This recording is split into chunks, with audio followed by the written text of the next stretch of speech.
Okay, before we begin, I'd like to give a big shout out and a thank you to Markiplier for sending me home last time I saw him with the Sony a6500. I mentioned to him months ago that I really wanted to dive into better content online, like in terms of video and maybe some photography and stuff. And he said, hey, he's like, I used this for a while. Why don't you just take it home with you and see if you can get something out of it? And I definitely caught the bug.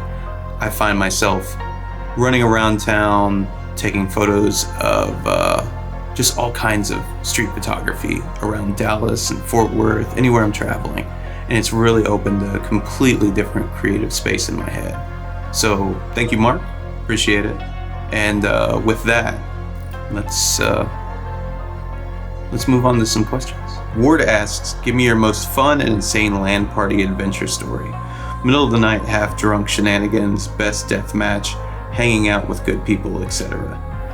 I don't know about the best, but the first one that comes to mind, or top of mind, was Quakecon at the Hilton Anatole in Dallas in either 2014 or 2015. And basically, I was there with 3D Realms. We were promoting a game called Bombshell. Didn't do very well. And one of the people there to help us promote stuff may have indulged in quite a few more drinks than they should have. I won't give their name. But the Hilton Anatole is known for having a bunch of old artifacts and like art from the Crow Family Foundation, which, if you know anything about the Crow Family Foundation, they have all kinds of old artwork that families like devoted their life to that. And in the Hilton Anatole, on the way down to the BYOC, whenever Quakecon was there, there's a very long hallway. And to the left and right of that hallway sat these big, and I can only surmise that they're Chinese art elephants. Like they're like very big. They're about waist height, and you're not supposed to touch any of this stuff. Like, you know, it's there for you to look at and admire. Him being completely drunk, he decided to get on one of those and ride it, and asked people walking by to take his photo. It was a little alarming because I'm pretty sure security was walking our way whenever I said, hey, why don't we just get off here and go into the BYOC? To which he then just started randomly going over to people in the BYOC, making friends with them, and then asking if he can sit down and play their games. And some of them they were just all weird about it. It was a really strange night, but yeah, that was one of the weirder ones. X asks, what happened to the Dusk and Amid Evil vinyl releases? I remember they were teased years ago and then nothing came of them. I would buy your whole discography on vinyl if I could. I would let you. No, thank you. The vinyl stuff is still on the table, and without saying too much, I would say pay attention for the next little while and you might see more on it. 1997 Honda NSX asks, which is your favorite track in Doom Eternal, including the DLCs? It's a toss-up, honestly, between two of them. I really like Mick's song Command and Control, I think is what it's called, and Imora from David. I thought Imora was just, whenever he showed that to me, I was like, well, there's nothing I can do that'll top that. Like, it was really good. So, one of those two. 99 High Cups asks, how many bees can you fit in your mouth? All of them. All of them.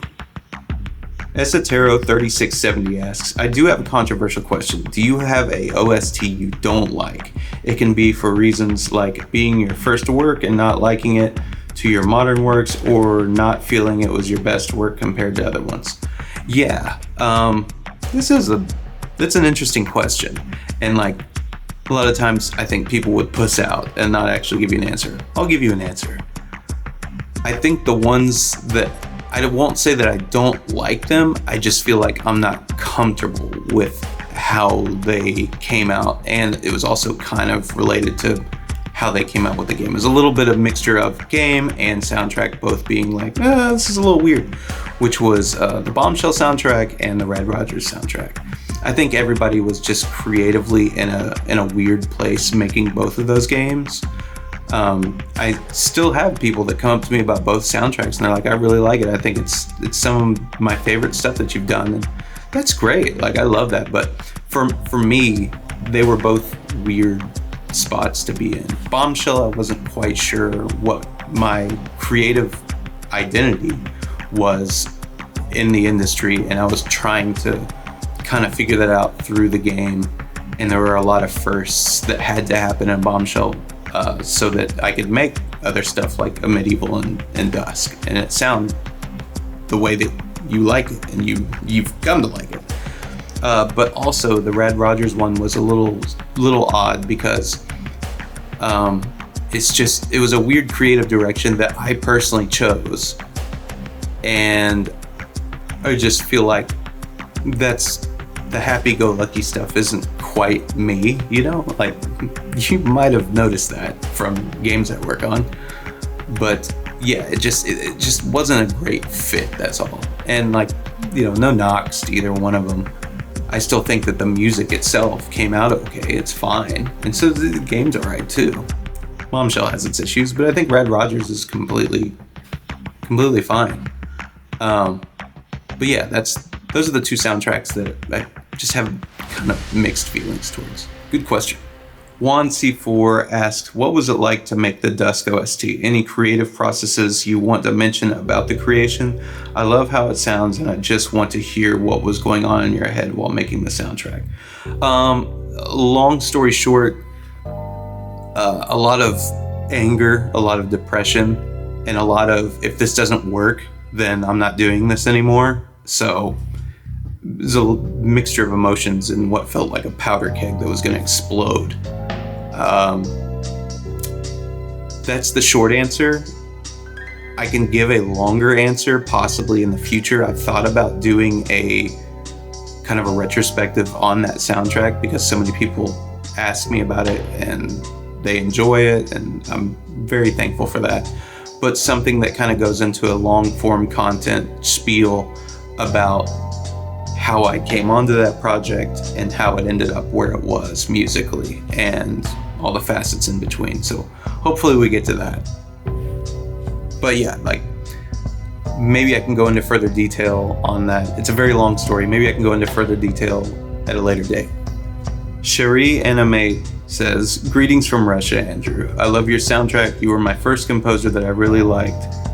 And then they list like 8 questions. I'm gonna pick one of these, okay? Let's pick the first one. Is everything going okay in your life? It's a little bit of this right now. Has its ups, has its downs. You know, it's just like anybody. And the important thing is just to keep pushing through it. So, am I having the greatest time right now? No, probably not. But I am enjoying what I'm going through. It's different life experiences. That's all I can tell you. It's this. It's always this. Always riding a wave. Big highs, big lows, and I'm here for it. And that's all there is to it. Good question. But yeah, only picking one of them. Sorry. Whoa. This font's so small. Either that or I'm getting older. Vector Liggs asks, any plans for more work with id? I hear a lot of fans want you to come back for the Doom Dark Ages DLC, thanks. I'm flattered. I haven't heard from it. The last thing that we worked on was the Hexen and Heretic OST remaster with the remaster of the 2 games. But no, I haven't heard anything from it. And like, quite honestly, I think that Finishing Move's doing like just fine with the Dark Ages. Sounds great. Like, I enjoyed the Dark Ages a whole lot. So no, I haven't heard from them. If they reach out, that'd be sweet. We'll see. The last time we did one of these videos and somebody asked that, they did reach out shortly afterwards. So I guess we'll see. Prayer Ink Gas 2219 asks, what are your top 3 favorite songs you've created in your content? That's a really tough question, and like honestly, I don't think I can give a direct answer for it. Why don't we go with 3 favorite albums that I've done, which I'm gonna have to go with Dusk, IDKFA, and Amid Evil and the DLC, and more specifically the DLC almost. Like it was a lot more focused. I just can't pick out 3 songs. At least right now I can't. Maybe I will be able to in the future. I can't think of 3 off the top of my head where I'm like, that's the master of puppets, you know? But good question. Danny DeVito Official, wow, asks, are you going to do more music videos like Lucid Mayhem? Also, what's your favorite song / project you've worked on? Yeah, I am going to do more videos. I think if I enjoy the process that I have with this new camera and interacting with y'all with it, if it makes things easy, yeah, I could totally see that happening. Outside of that, what's your favorite song / project you've worked on? Favorite song and project? I'd say favorite project overall. Oh, that's a good question. I think my favorite project overall was probably IDKFA, because it was this whole 10-year thing of I started IDKFA right whenever I started getting into the industry, and then it coming to me with the idea of solidifying it in history by putting it with Doom and Doom II, and wanting to do that, and then it just turning into this thing where I was just having a blast doing the Doom 2 side of it. I think that was some of the most happy moments I've had in a really long time writing music for a game. It was so great. Oh, voice crack. It was so great. Like, I can't overstate that. Marty coming to me and saying, hey, I've got an idea. Another voice crack. See, I'm just so excited about it. Marty coming to me and saying, hey, I've got this idea for Doom plus Doom 2, and then pitching that was one of the cooler things ever, I swear. And I still thank him to this day for that. But yeah, that was probably my favorite. Dusk and everything else is like right there. But like, you know, it's like just right underneath it. But like IDKFA and a whole 10-year span of everything coming around full circle with my career, that's hard to top, man. Like that only happens every now and then. Climmer's Fix asks, hey Andrew, I wanted to ask a couple of questions. How was your experience creating the medieval soundtrack, the base game, and the DLC? I'm a huge fan of it, especially your work on the Black Labyrinth. Thank you.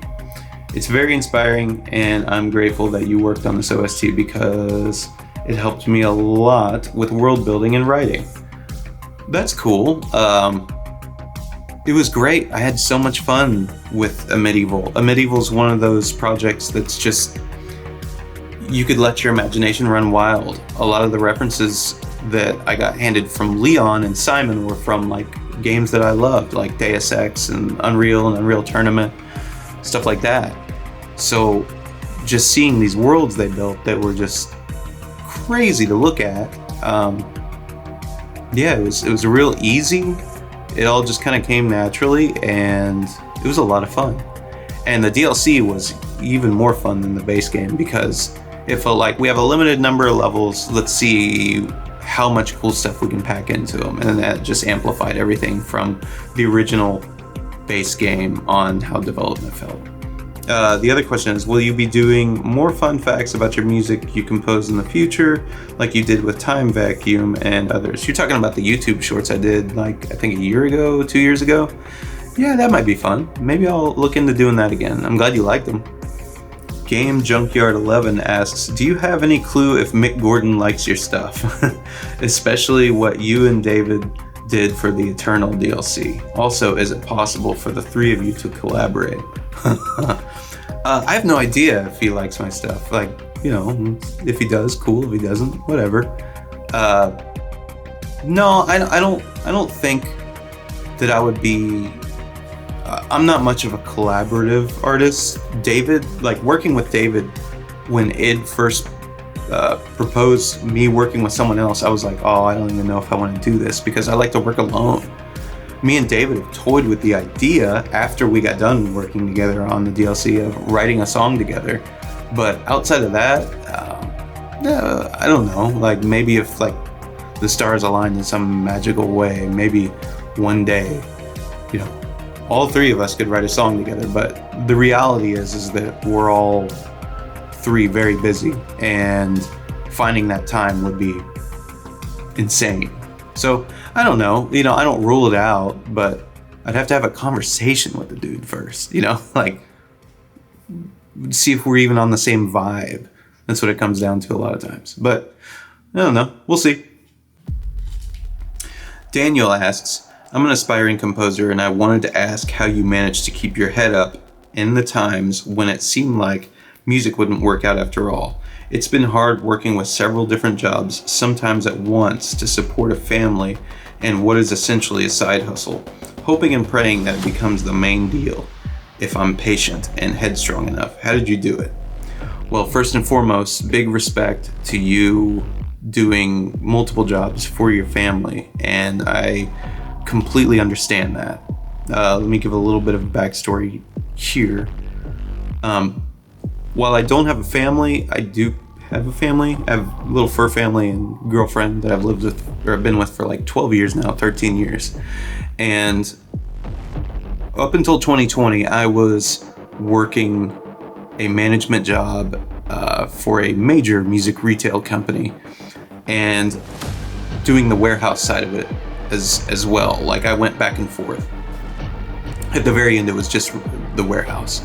But the struggle of being at work and thinking, I just need the music stuff to work out. I really do. This is crippling my soul.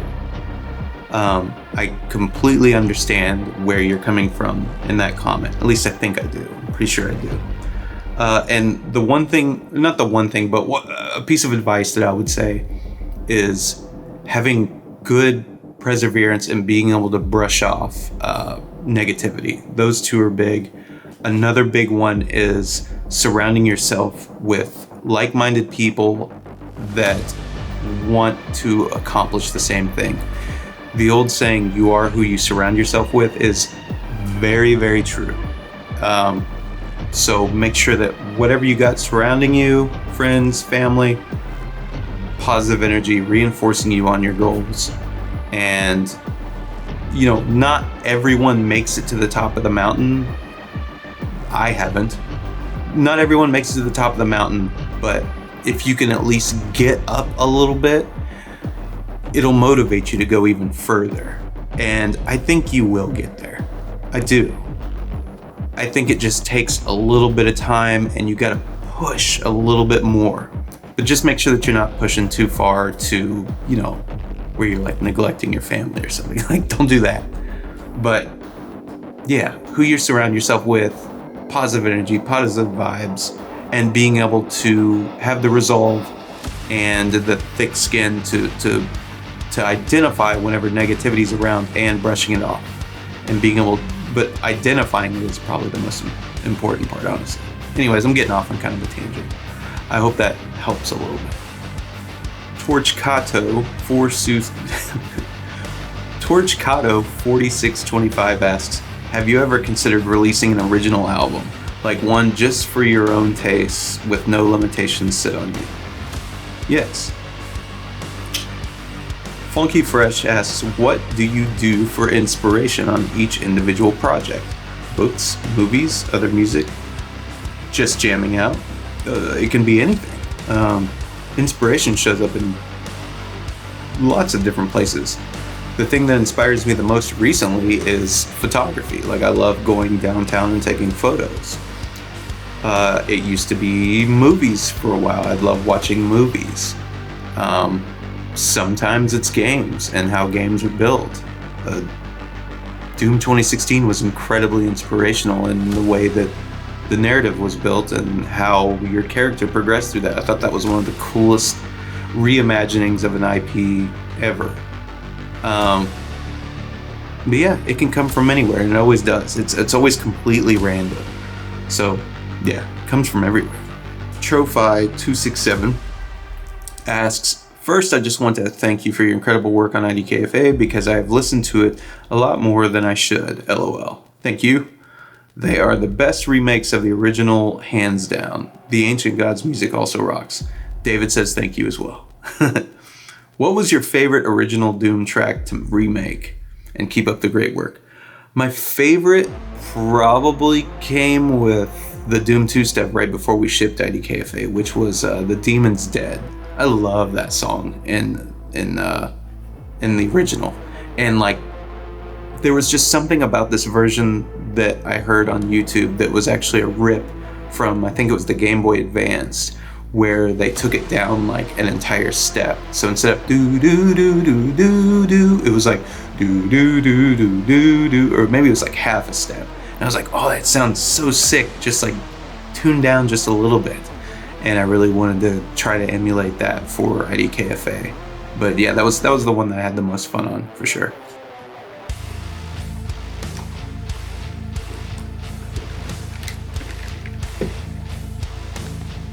Emmanuel Roy asks, what string libraries and effects, reverbs, etc. did you use on Amid Evil? I don't know why, but whatever you did on the OST nails the old school video game string sound to me.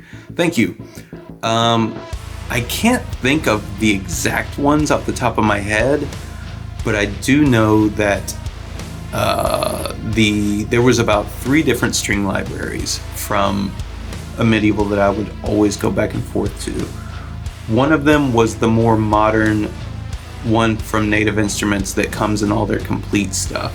And if I can find images of these, I'll put them, like right here or something. The other one was a sample library from 8DO that just has some of the best legatos I've ever heard in my entire life. Nobody's even come close. So like their violins, their cellos, all that stuff, like just bending from note to note, just it feels like a natural instrument. And the other one was East West. East West has some gigantic string libraries of like 66 and 88 piece orchestras that are just huge sounding, and I'd use those as a bass layer and basically layer 8DO and Native Instruments on top of it to really get the sound that I was going for, like that big wide type sound. So I'm glad you enjoyed those. In terms of effects, I don't quite remember what reverbs I was using. If I had to guess, I would say the Fab Filter R reverb was probably on a lot of Amid Evil. I know it was for the Black Labyrinth. And also the Eventide Black Hole reverb was all over the DLC soundtrack for Amid Evil. So, yeah. Mr. GR Masked asks, which music track you worked on have you thought that it could have been done better? Are you willing to remaster it in the near future? The one that could have been done better is probably the first one, which is no surprise. Rise of the Triad from 2013. And that's like the whole, time and tested artist thing of my first work. I could go back and make it so much better, but do I have any plans to do that? No, not really. It's kind of just like a piece that's there. That's where I was at the time, and I'm glad people enjoyed it enough to give me a kickstart to my career, and it's really pretty just for that. It has a legacy behind it now. It's cool. It's neat for that. So, no, I don't have any plans to go back and like remaster it or anything, but I don't know, maybe something could change in the future. I'm up for anything. But yeah, I'm happy with how it is right now. Cyril1 says, I've been following you since I first heard your remake of Running from Evil. That was a long time ago. I think that was even before Rise of the Triad. And I have been beyond thrilled to see you get to work on not just the sequels, but remasters of games that defined my, and I would seem your, childhood. Yeah, for sure. What's it like to get to retroactively put your mark on these classics? Are there any remasters, remakes, sequels in particular that you would really like to be considered for? Well, let me tell you, to be part of history with 2 things like Doom and Doom II and Heretic and Hexen is insane to me. Like I never, ever in my wildest dreams thought that I would actually be part of these games. And it's so cool to stand next to like the OG legends like Bobby Prince and Kevin Schilder. And I don't know, I'm just so honored, and like it's because of y'all that I'm able to do that, so thank you. But it's just hard to even quantify still. Like it blows my freaking mind. As far as being considered for anything, no, there's nothing really off the top of my head. No, I take that back. If Quake ever gets something, and they don't want to use Trent Reznor, I would love to be part of a new vision with Quake. I think that I would excel greatly there. Yeah, it would be Quake. I'd have a lot of fun with that. So, yeah, Quake. That would be sweet. Carrot Gamer asks, do you prefer working in indie or in AAA spaces? That's a good question. They both come with pluses and minuses, right? Pros and cons. On the indie side, the pro is that you have way more creative freedom and power to suggest things. But the con is that a lot of times the polish side of it is a little bit is quite a bit less than you would get with something like a AAA title. Like you're not going to get like full motion, cutscenes and like all this other stuff and like big mechanics that are just really polished models and like an amazing looking world that somebody spent a year on to go along with your music. The pros and cons of AAA is you are getting all of this polished stuff and it does look incredible for the most part, but a lot of times the direction that they want is the direction that they're paying for.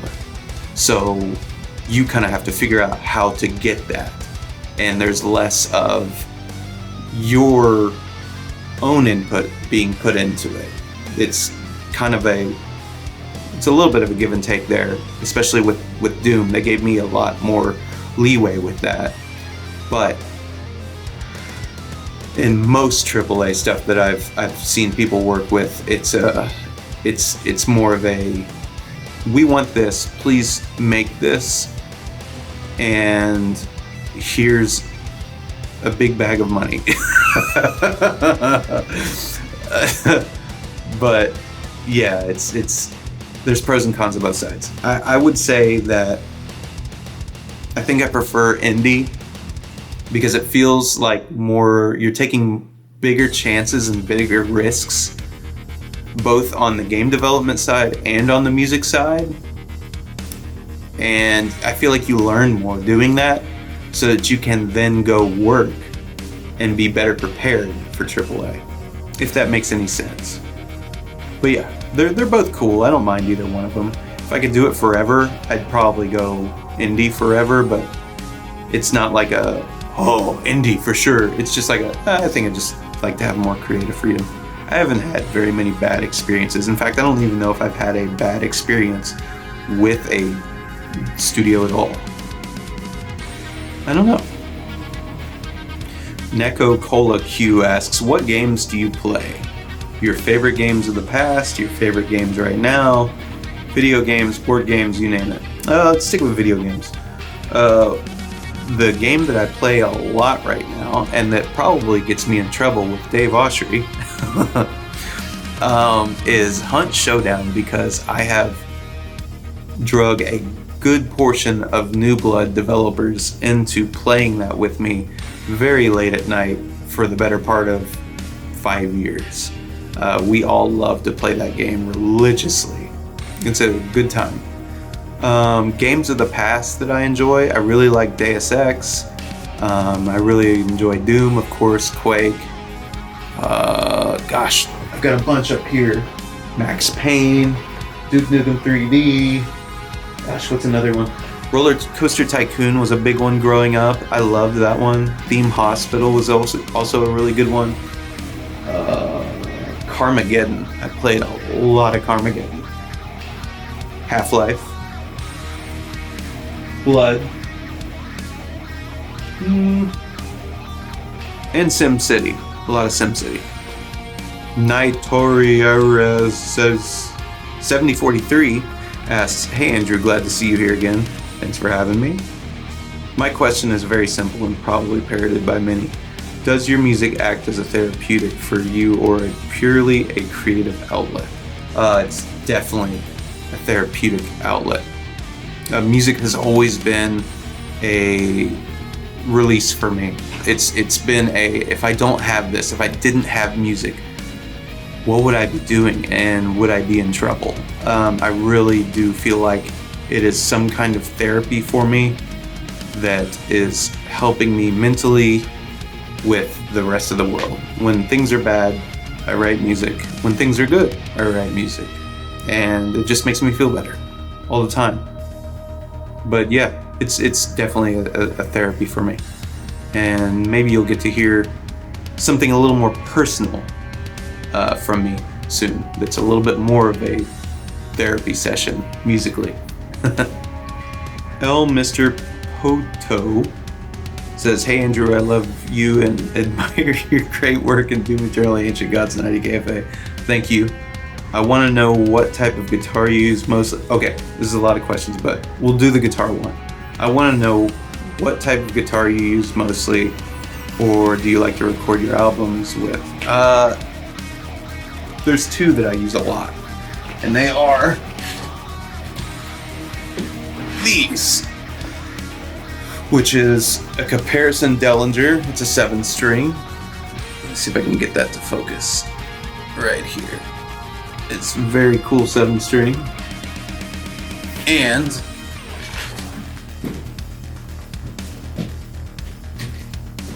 a now discontinued Comparison 8-string, a Brocken 8-string, which this thing's sweet as well. Good guitars, awesome playing. Needed to swap out the pickups just because I have my taste in pickups, but what comes with them was great. But yeah, those have been on pretty much everything I've made for the last 5 years. So Nightmare Reaper, Doom Eternal, Prodeus DLC coming up, and the original Prodeus soundtrack. They've been on everything, and they're just amazing guitars. I love them a lot, and I'm very, very, very, very fortunate that Comparison reached out years ago and said, "Hey, do you want a guitar?" I was like, "Yes, of course I want a guitar." So yeah, it's been awesome ever since. Hawk the Animator asks, "I have a question. Which guitars did you use for Doom plus Doom 2? That would be the ones that I just showed. It was both the Comparison 7-string and the Comparison 8-string. Those were all tracked for the Doom 2 stuff. On the original Doom, since that was like 11 years ago, 10 years ago, I forget now, that was a Schecter C1 Plus, and also a old Schecter baritone that I think I still have over here. Please mind the cat toy. I apologize. Let me get that out of the way. Oh, this is a Schecter, I think 27-inch scale baritone that I used on a bunch of the original IDKFA. It's very old. I think this was made in 2006, I think is whenever production was. It's a Schecter Blackjack with a Seymour Duncan JB and a Jazz in the neck, if I remember correctly, and it has coil taps in them, so they become humbuckers or single coils. And it's got locking tuners. They were like a little bit ahead of the time, I feel like. Great guitar, and I've also beaten the shit out of it. I think you can see all the belt rash on it. I'm not sure if you'll be able to get that, but there's a lot of belt rash on there. Martin CC 1653 asks, "Hi Andrew, I love your work on Amid Evil. What was your creative process to come up with such atmospheric songs?" I think I kind of answered this already, but I'll give you a short answer, is it was a lot of creative freedom, and also the worlds being just really, really pretty and really cool to look at, and the references being games that I was familiar with, the references for the music that was handed from the developers.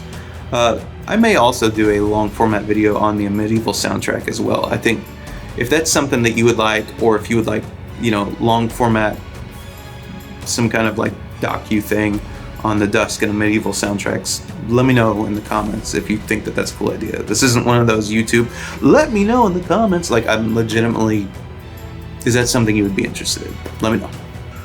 Ray's Kravitzky asks, you are known to work with small indie devs, even up to big houses like Bethesda and id. How does working with these two extremes differ? How is the creative control usually, etc.? Smaller indie studios, you have a lot of creative control over your stuff. Well, let me back up. All of my experiences between indie and AAA have been very close to one another in terms of creative control. They hire me for me, which is awesome. Couldn't ask for a better situation. Sometimes they will have, like on the 3A side, they will have a little bit more to ask and a little bit more direction, and that's okay. That's to be expected. In indie, it's typically, we hired you because you worked on this and we love the soundtrack. Can you make something like this? Here's a few references. Have fun. So AAA has a little bit more direction, and indie is a lot more freestyle. But in my experience with Bethesda and id, they've given me a lot of control over the music that I've handed them, especially in the last few years. So I don't know, I've enjoyed every minute of it. It's been awesome. I hope it just keeps coming, because I'll keep working with them. It's great. It's a lot of fun. Also, if you had to save one effects pedal and one instrument from a house fire, what would it be? I'd probably save my original Schecter C1 Plus that I bought with my first paycheck. And probably my Mooger Fooger low pass filter, which is this guy right here. Just because it was like the coolest thing working with it on the Dusk soundtrack. A lot of Dusk came from this, and it's really strange too, because as a musician you go, yeah, low pass filter was the most important part of my metal soundtrack, you know, like people are like, what are you talking about? But there's a drive on this that is just disgusting. It doesn't sound good in a lot of cases, but if you know how to kind of mess with it and gain stage it a bit, it can be really, really interesting. So I don't know, this pedal is really special and I love it. So I'd run into a burning building, maybe for this one. I apologize, I've completely cut off the name on this one, but what is the weirdest job you refused and what is the weirdest one you accepted? The weirdest job I refused was a company with a good guy, great intentions, asking me to make music for basically an OS homepage on something they were developing. I was like, this just doesn't feel like a good fit for me. Like, it wasn't that like anything was bad or wrong. I was just like, I couldn't wrap my head around it, that's all. The weirdest one I accepted was probably Rad Rogers. Like, just because it's so happy and joyful on that music, and you can listen to that on Spotify. That's up, or on iTunes, on all platforms. You can hear that. But yeah, those are the two weird ones. OMG Capped Raven asks, hey Andrew, thank you so much for your awesome music so far. Thank you. Do you ever have times where writing and making music is hard for you? Maybe because you're lacking inspiration or the will at the moment, and if so, how do you get out of the slump? So you're basically asking, how do I get out of writer's block? It really depends. Sometimes ideas will just show up when I'm having writer's block just out of nowhere, and I'll be able to run with it. I don't know how to explain it. It just does. Something will pop into my head and I'm like, oh, that would be cool. But a lot of times what you really have to do, or at least what I do, is I have to force myself, even though I don't want to sit in front of the computer and just doodle. Just mess around with the piano or a string library or even guitar, maybe even the drum set that I got. And just see if there's something that I'm doing just with recording myself, if I get any ideas coming up. So like any job, probably the best practice is just to push yourself into the direction. Just do the thing. Do the thing. Don't sit around waiting for the thing to happen. Just do the thing. So yeah, that's how I get out of writer's block. It's just doing the thing. But sometimes if I have writer's block also, ideas just show up. So it's a little 50-50. Richard James Cook asks, how many cream pies were consumed on the Lucid Mayhem set? You should know. You ate all of them. Richard was the director and producer on set for Lucid Mayhem. Great dude, learned a lot from him. We had this big box of oatmeal cream pies, and I just ate so many of them. And anytime that I was eating one or he was eating one, we would just look at each other, direct eye contact while we were eating them to see who would break first. I don't know who ate the most. It was probably me and my fat ass. Margie asks, hi Margie, what are your top 3 favorite projects you've worked on so far? Iron Lung's up there. It's been a lot of fun. Doom plus Doom 2 was also just a ton of fun, just because I got to be in my own space writing music that I was super familiar with and loved, and knowing that it was going to be part of history. The other 2 runners-up, I'd say, maybe even 3, I know this is cheating, but they're all like right beside each other, is Dusk, Amid Evil, and Doom Eternal. Like, I don't know, I've just had a lot of fun. So, how's that for 3 or 6? JBates87 asks, how has your recent photography made you think about your music? Well, that's a good question. Or is it purely a momentary escape from your usual artistic form? Yeah. Does anyone have photographs of you? What does that mean?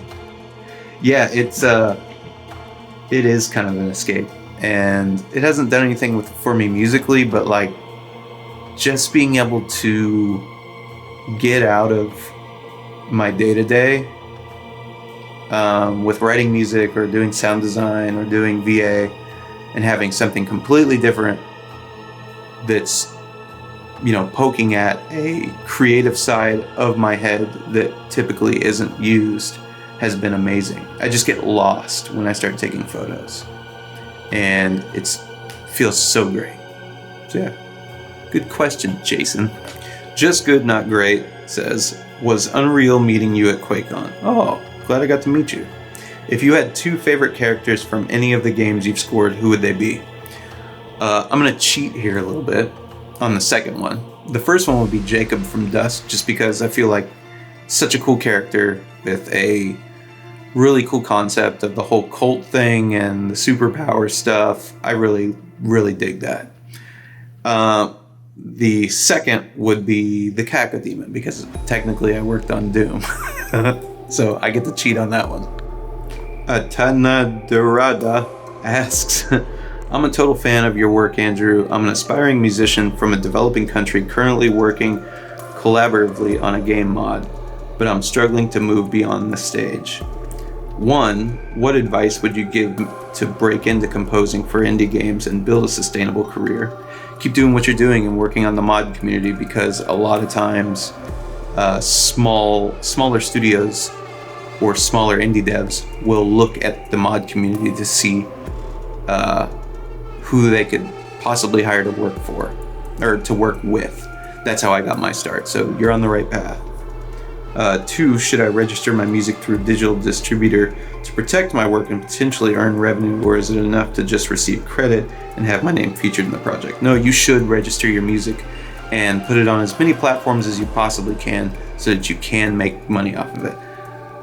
Owning your music and having a release date on it with a stamp on it is very important to protecting yourself. So make sure that whenever you are done with something, that you have something in writing that says, I can release this music afterwards and collect revenue off of it. It's very important. So yeah, do that. TJ Brocken says, hell yeah, Q&A. You, David, Mick, and now Finishing Move have made music for Doom and all groups stand out in another aspect. I really like the TDA OST, The Dark Ages, the most for their references to bands like Lamb of God, thrash metal atmospheric, and of course older Doom games. What's your take on the OST for The Dark Ages, and can't wait for the DLC? I really like the Dark Ages the Dark Ages soundtrack. I thought Finishing Move did a great job with it.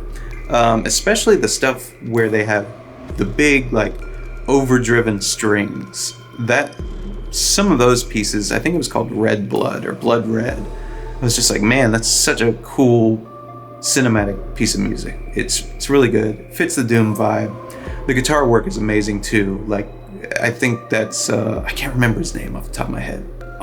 Follow each other on Instagram. I feel like such an asshole.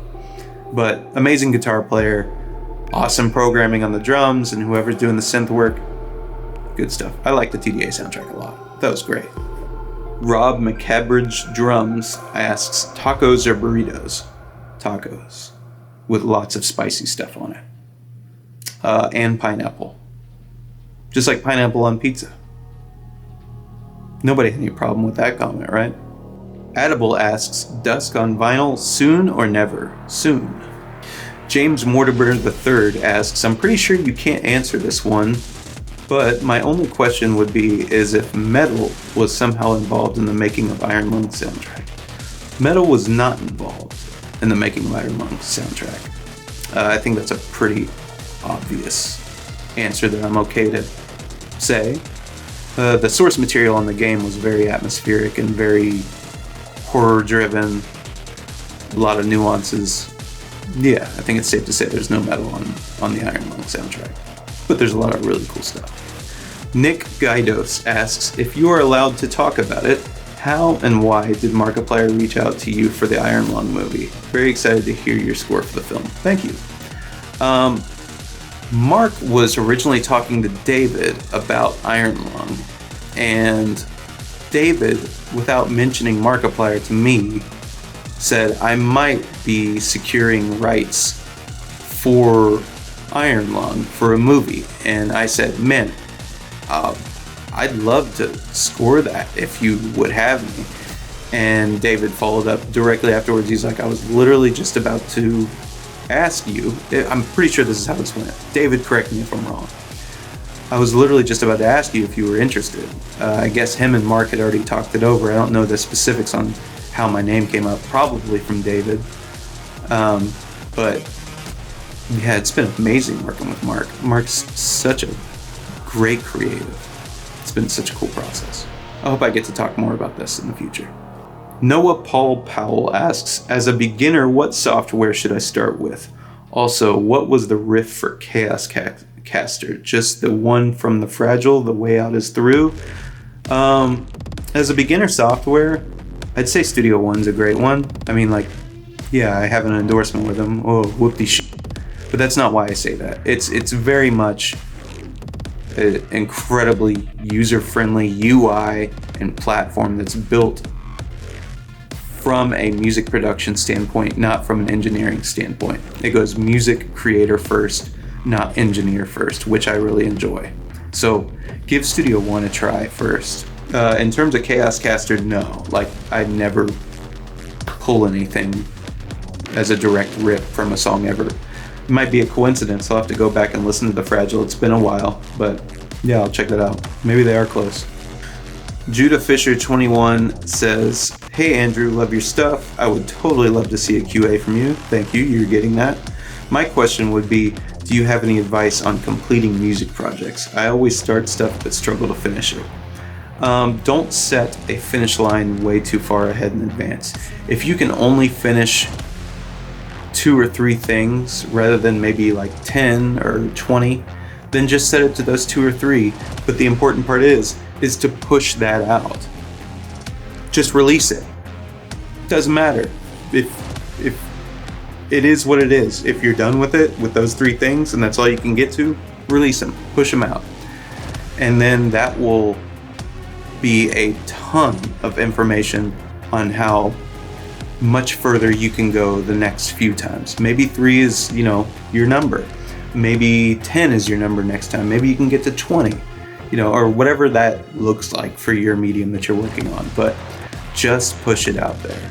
Doesn't matter if you think this isn't perfect, just push it out there. Just release it.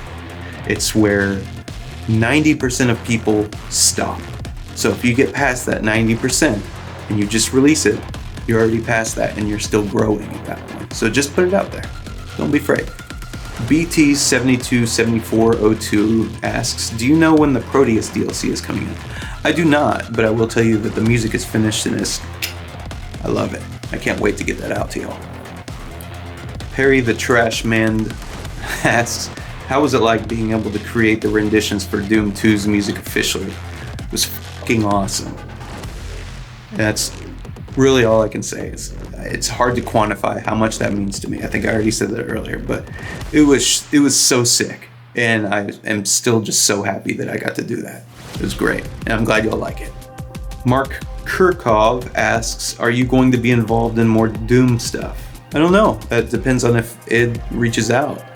I've been involved with quite a bit of Doom stuff at this point. I'd love to be involved with more in the future, but that's completely up to them, and whatever they want to do, it's totally their choice, and I'm fine with that. 100%. Great studio, love all those people. We'll see. I hope so. WSK087 asks, do you have a family? I do. My girlfriend that I've been with for 13 years, I think it's 13 years this year, and we have 2 cats, Eerie and Grim. I will post a photo right here. They're adorable. They also say, is there any genre to rest? Oh, I'm sorry. What's your musical taste, and is there any genre to rest for metal? Actually, believe it or not, like, my taste in music just goes everywhere. Like, symphonic, ambient, industrial, thrash, death metal, oh man, you name it. I can find something there that I like.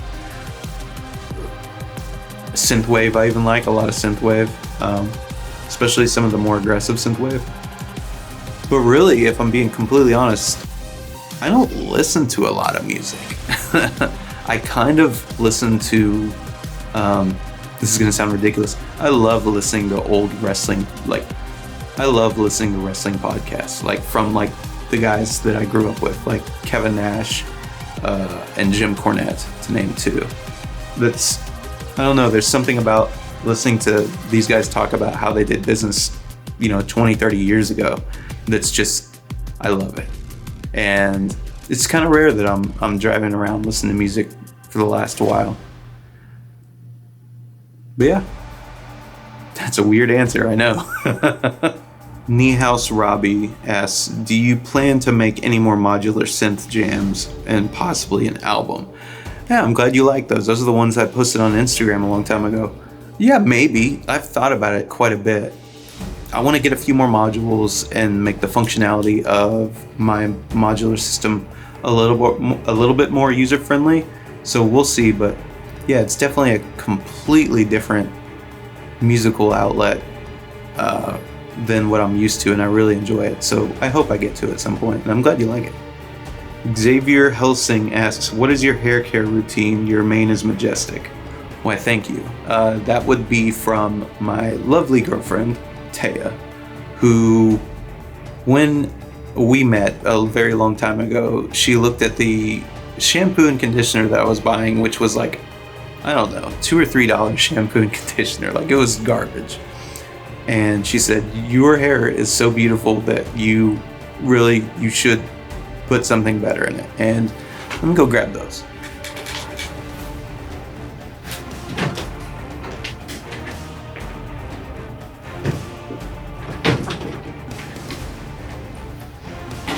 It is these from Redken. If you can see that. I don't know if it's gonna focus. Anyways, it's a Redken All Soft shampoo and All Soft conditioner. And they both have argan oil in them. Yeah, she was like, you have to start taking better care of your hair. And I was just like, okay, this is kind of expensive, you know. She's like, doesn't matter, you have to take care of your hair. So, I don't know, I've just been using these ever since. And it works out okay, because you left a comment about it. Thanks. Brian asks, dude, what is your favorite piece of gear that you have, guitar or software? It's probably hardware, honestly, and this is going to be boring, but it's my RME UFX, because it's just, it takes a lot of the guesswork out of what a lot of interfaces suffer from, which is bad drivers that then make you think that you have bad latency. And since it's just overbuilt and they're built in Germany, I don't have to worry about any of that. I can just plug my guitar directly in, set my, bit rate and set my sample rate, and I'm done. All I have to do is focus on writing music at that point. There's nothing else there. So RME UFX3 is my favorite right now. And what are some of the things that you wish you did have or hope to see more of in the future? I really wish that I had that's a good question. What is a piece of gear I wish I had?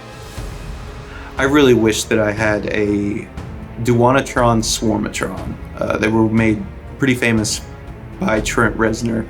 It's this big green box. It's a synth that has 8 oscillators that all drift apart when you spin one big knob. It's just crazy. Instead of a key bed, it has tape, I think, on it that you move your finger across to get the notes that you want.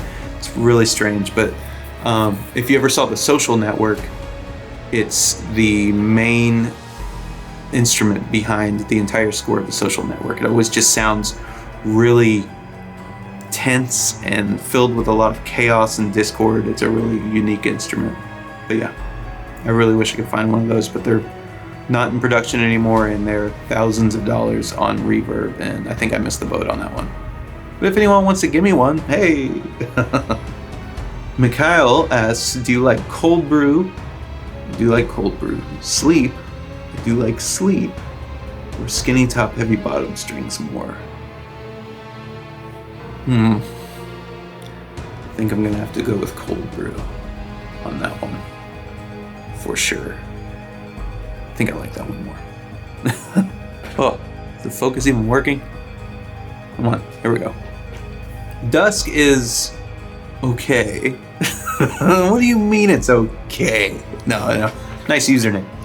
If you could compose for any game that isn't an FPS series, what one would you want to tackle? I love seeing you branch out. The Hitman series. I think I've said that in the past. I love the Hitman games. I'd love to take a shot at that for sure. Which Hitman isn't FPS, it's more simulation and puzzle solving, so I hope that's a good answer. But yeah, the Hitman games, I love those games. Alright, thank you so much for submitting your questions across Twitter, across Blue Sky, across YouTube, Instagram. I was honestly a little shocked at how many comments I got, because I wasn't sure what the response would be. I didn't know if I was going to get like 10 comments or 5 or something, if anybody even gave a shit. But I'm really glad that I have y'all. Like, it keeps me doing what I'm doing, and seeing like what looked to be over 200, maybe 250 comments, somewhere around there, across social media was pretty heartwarming, honestly. So I'm glad I did this, and I was a little scared to do it for a long time, just because, I don't know, I'm camera shy, but I'm gonna try and get past that now and see if I can use this platform a little bit more. I'm thinking about doing long form kind of docs on Dusk and Amid Evil, on like how the soundtracks were written from start to finish, and just uploading those every once in a while. I don't know if I'll use YouTube as a here's your weekly video thing ever, but I think things like a long form doc might be interesting. Let me know what you'd like to see, like down in the comments. And again, this isn't a let me know in the comments section type thing. Like, I'm legitimately, I want to know. This isn't a bait to get you to comment so that the algorithm will send my video to more people. This isn't even monetized. at least yet. So yeah, just let me know, and if that's something you'd be interested in, or if you have another idea for content, I'm completely up for it. We'll see where this goes. But either way, thank you so much for listening to my music and continuing to support me, and I hope I get to work on plenty of your favorite games in the future. And until next time, take it easy.